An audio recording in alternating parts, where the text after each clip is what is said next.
তুমি 2 হাতে এইভাবে মিলাবা, যেটা তোমার নারকেলের সাথে মিলে যাবে, ভাববা যে এটা 5 ইঞ্চি হয়ে গেছে। আর নারকেলের ব্যবসাটা করার মেন উদ্দেশ্য ছিল আমি আসলে মানুষগুলো বোঝার খুব কৌতূহল ছিল যে কোন মানুষ কি রকম কিভাবে কিনতে যায়।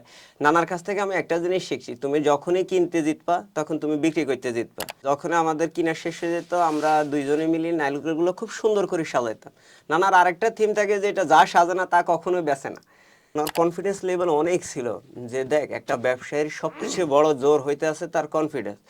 একটা ডিয়ার বল এরকম থাকে দেখবেন হাওয়া যাইতে ছোট্ট একটা ছিদ্র লাগে। ট্রেনিং যত করা জীবন তত সহজ।